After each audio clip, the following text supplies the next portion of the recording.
Well, hello again. I thought perhaps we might do another little project today. The mechanism whereby we do it would be kind of similar, like the mechanism or how we do it will be kind of similar to what we do with our burning project.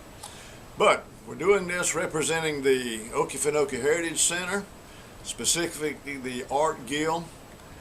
And some may say, well, the burning project is a craft, or they may say this glass engraving project that we're going to do is a craft, but you can carry it far enough that it becomes an art. And I would encourage you to look at Leslie Powell on the YouTube. She's from the United Kingdom, and what she does is not craft, it's absolute art. So what we're going to do this morning is very simple. Another follow the line type of project. And what I need to do now is to swing this camera around so I can explain the tools to you, what we're going to do, and give you a little information about that. So bear with me just a minute.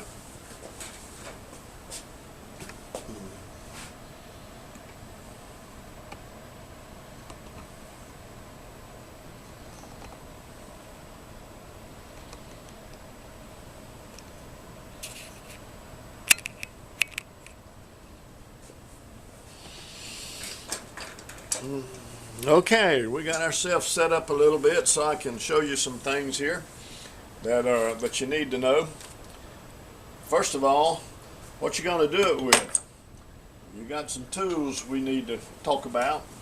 This is a little micromotor tool. It's very simple to get the shaft in and out. You just twist the handle, start it in there, and you're good to go. It has a motor unit that powers it. Years ago, I purchased one, probably 20 years ago. This is the original power unit that I had, and the little micromotor tool burned up after 12 years. Now I paid about right at $400 for it, because then people were not using these things, and it was a dental tool, and it was pretty expensive. But now you can buy this little micromotor tool. You can buy the power unit that comes with it. Not this kind, but another kind, for about $75. And of course, as all things, it's made in China. So it's not expensive to get into if you would like to do it. I've got this draped in black, and that's just so that it's better for you to see it. And then you can buy these bits. You've got all kind of little bits that you can purchase. You can buy a whole batch of them from anywhere to $10 to $20, and as you can see, there are different shapes. But basically what you'll use here and what we'll use will be ball shaped. Now you can also use another tool which is very similar to a Dremel, which is just a micromotor tool. This one happens to be made by Black & Decker. It's a rotary tool with a cable on it, and you need the cable so that you got it down here close to where you're working. And you buy it with foot control if you like, and the foot control makes it a lot easier to use. And these things, you can buy these things now for anywhere from $40 on up. So it's not an expensive get into little hobby if you'd like to do it. Now, where are you going to get the glasses that you use? Well, you can use anything you want to use. You can use a vase, you can use a glass, you can use whatever. This is Goodwill. Goodwill's got a sack of them. So the material that you're going to use, there again, it's not expensive. So the tools, the material that you're using is relatively inexpensive, won't cost you a lot of money, and it's a fun thing to get into. It just helps you pass the time. Not only that, you make a little personal project that you can give to a friend if you'd like to. Or when you finish it, you can sit on the shelf and say, my goodness, I did this myself. Whenever we were talking last time, I showed you the bluebird that I was working on, and I said, well, I got to paint it where it's blue. And I've done some work on him since then, and he's turning blue now and looking reasonably well. So my next project with him is try to develop some habitat to put it on where it looks a little bit realistic. So, always got something going on. And what we're going to work on, if I can find it, because it's up here somewhere, I had it one time, there it is again just a simple drawing. All you got to do is just stick it in your glass and secure it where it is stable. Now, that's a little gum product. It's called Lucite Fun Talk Mount. I think you can get it at the dollar store. I've forgotten where I got this. It's been so long ago, but it's not that difficult to find. But you want to stabilize it where it doesn't move around while you're trying to go down the lines. Here again, follow the lines. It's nothing that is truly sophisticated, but you can begin to make it sophisticated if you keep at it long enough and develop yourself with it. Now, under this little drape here, I've got a little tray I made so that I can put it in there, and it'll sit in this little cradle, and it stabilizes it, and I'm not trying to hold it in my hand. You'll see this towel here, and this towel is here because as you engrave this glass, it makes a fine residue, and it's like dust, and it tends to cling there.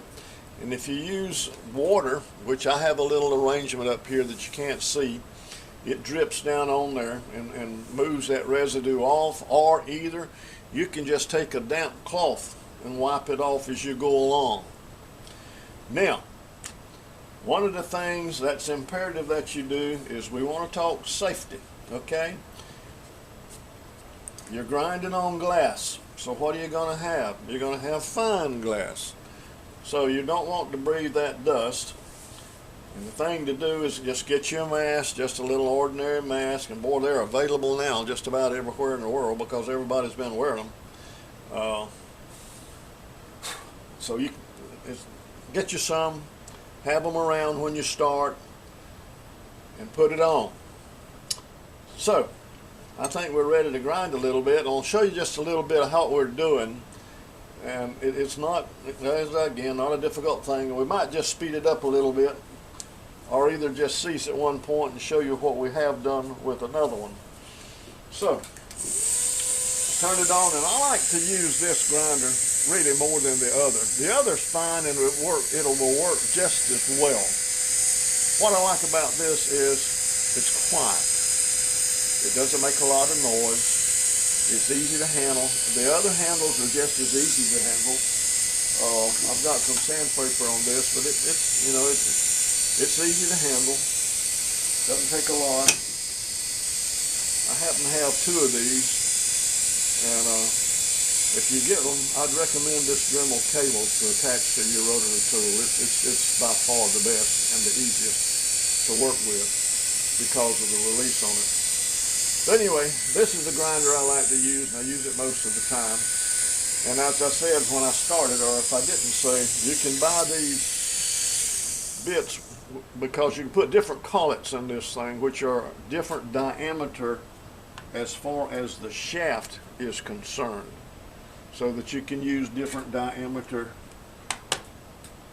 bits in there. And I don't quite understand why we need different diameter bits, because to me it's just something else that they can sell, but because you can use one as good as you can use the other. I've got different sizes, so I went along with the program. But anyway, let's grind a little bit, and we'll see what it looks like. Takes a steady hand, so don't drink too much coffee when you're starting out in the morning. And just relax, kick back, turn your wheel on, find you a good place to start. Now there's something else to mention, and that is that this glass will be closer than you think it is. So when you start, go down easy, and then you'll contact the glass. Another thing is, since this is rotary, it tends to have a mind of its own sometimes, so you got to kind of have good hand control with it. And that image, because it's under that glass, light tends to refract it, so the image kind of moves around. It's kind of like those lines we were talking about. They got a mind of their own, and they kind of move around a little bit. So you have to just go slow, take your time, keep yourself in line, and start grinding.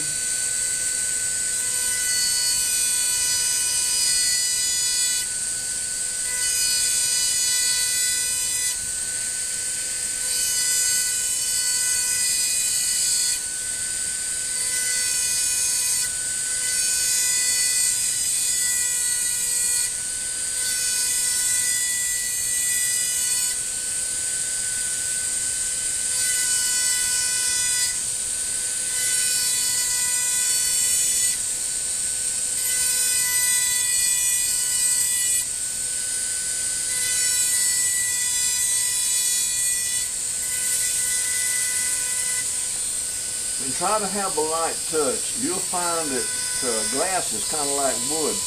It'll have soft spots in it. If you're not careful, you'll bog down in there. And another thing that you can use, which I like to use, because I wear trifocal glasses, and that is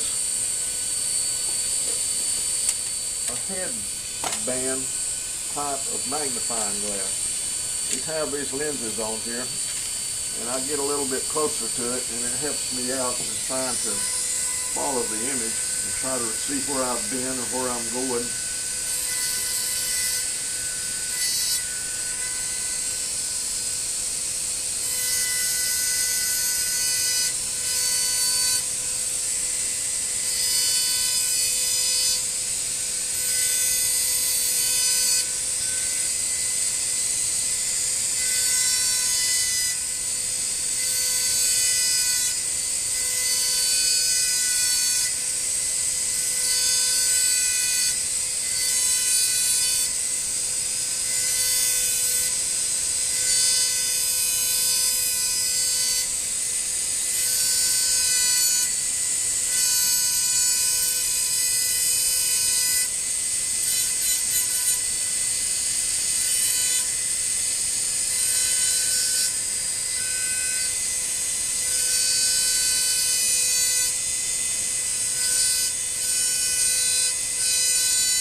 And if you're a little wobbly as you're going through, don't worry about it. You know, if anybody wants to get a magnifying glass and check it, I'd say, well, you need to find something else to do today and get away from my glass. But anyway, I think you're seeing what we're doing. We're just simply following the lines again, and it's a matter of trying to produce on glass what you've got down there. And just to give you an idea of what it looks like at this point, we can take that out of there, put it right here, and you'll see what we've got so far. Now, I got a little shaky right there. Now this is one that we did previously, and you can see, if you can see as you add a little bit more detail to it, it becomes more profound with the image. One of the things here that I messed up on a little bit was I didn't pay attention to the image, and it got a little bigger than what it should be.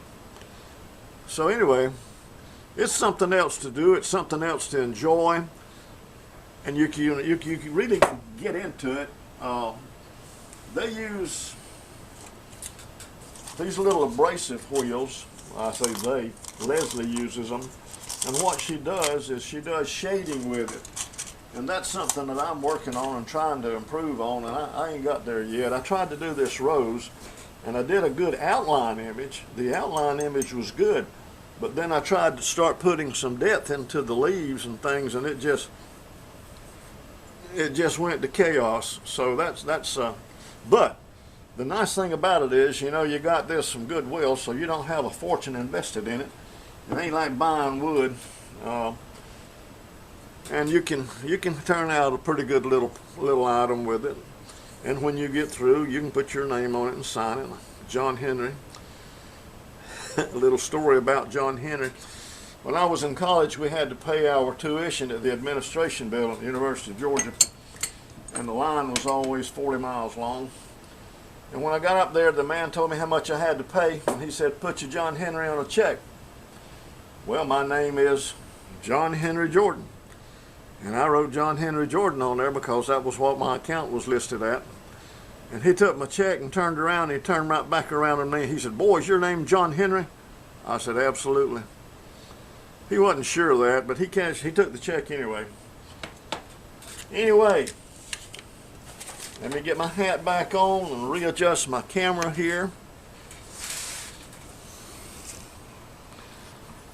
And get things situated one more time. I hope that you enjoyed that little bit this morning. It's not anything that is sophisticated.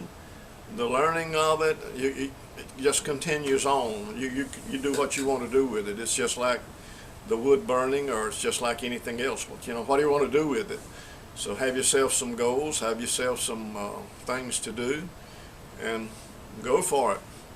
And once again, we're representing the Okefenokee Heritage Center, the Art Guild, and we hope that you'll come visit us because we got a lot going on. I think you'll enjoy it.